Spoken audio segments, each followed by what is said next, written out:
messieurs les ambassadeurs, chers collègues, mesdames et messieurs, chers amis. Je tiens tout d'abord à excuser Christian Cambon, qui m'a demandé de le représenter et exprimer son profond regret d'avoir été empêché de participer à ce remarquable colloque co-organisé par Elnet et le Collège académique de Netanya.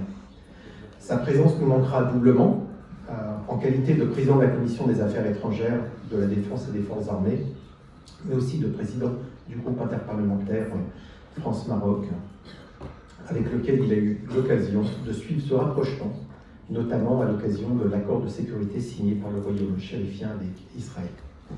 Je vous transmets également son message de sympathie au nom de notre commission. Christian Cambon prévoit en effet un déplacement de notre commission en Israël de longue date, plusieurs fois reporté, un peu comme cet événement, soit à cause de la pandémie de Covid en 2021, soit à cause du déclenchement de la guerre en Ukraine fin février dernier. Avec l'accord de la Knesset, cette visite parlementaire, à laquelle il attache une grande importance, devrait avoir lieu fin juin prochain, avec un représentant de chaque groupe politique. Puisqu'il me revient l'honneur de conclure ce colloque, je veux tout d'abord saluer la qualité des orateurs et de leurs interventions. Ils ont brillamment mis en valeur le contenu des accords d'Abraham et sa portée, qui se veut être une promesse de paix pour le monde. Quelques thématiques conditionnent l'avenir de la région. En premier lieu, je voudrais tout particulièrement souligner la dynamique de la normalisation israélo-arabe que les accords d'Abraham rendent possible pour élargir le cercle de la paix déjà conclu avec l'Égypte et la Jordanie.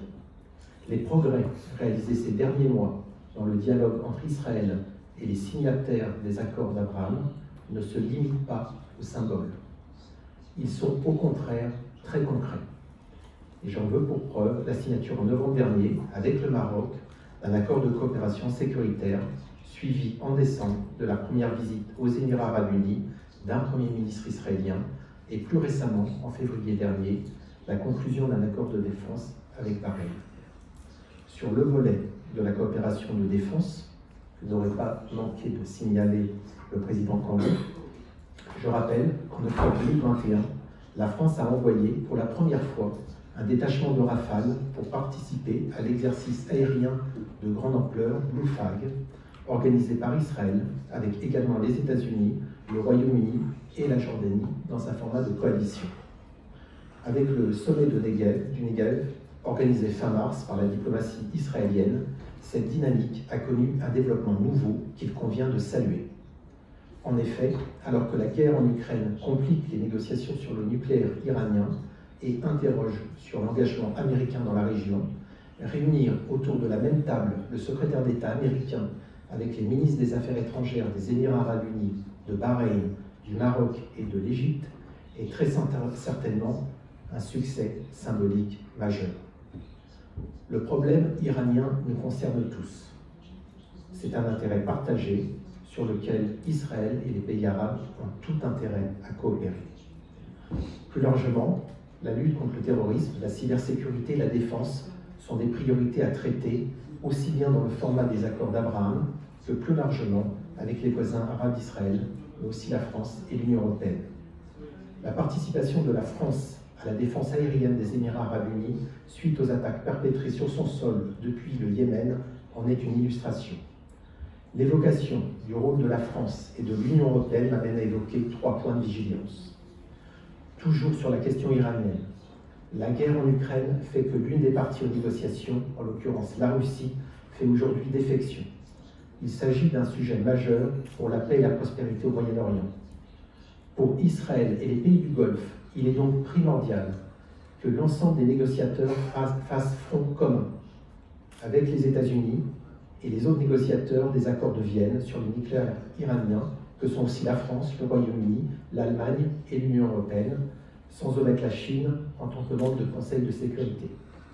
Le second point concerne l'agression militaire de la Russie contre l'Ukraine, qui est l'une des plus graves violations de l'ordre de sécurité européen depuis des décennies. Alors que la Russie bafoue le droit international, et en particulier la Charte des Nations Unies, il est important de voir tous les pays se mobiliser pour soutenir l'Ukraine afin d'imposer la paix et éviter l'escalade susceptible d'affecter à son tour le dialogue et la coopération israélo-arabe. Troisième point, brillamment rappelé par notre ambassadeur Xavier Châtel, le retour de la paix dans la région ne peut s'entendre sans que la question palestinienne ne soit traitée. Sur ce sujet, comme sur tous les autres, il faut privilégier le dialogue et une solution négociée entre Israël et l'autorité palestinienne. Il est important de le rappeler, car si les accords d'Abraham ont vocation à promouvoir la paix aux frontières d'Israël, la résolution du conflit israélo-palestinien en est une des clés. Ce colloque a démontré que les accords d'Abraham constituent un réel game changer, une approche disruptive. Alors que de graves menaces pèsent sur le monde, le volontarisme exprimé par les participants pour avancer avec détermination sur un chemin vers la paix nous inspire. J'espère que le travail réalisé aujourd'hui, avec le concours d'Elnet et du Collège académique de Netanya, vous auront convaincu, comme je l'ai été, que les accords d'Abraham nous permettent d'envisager l'avenir avec optimisme. Continuons pour entraîner d'autres pays à se joindre à ces accords. Merci.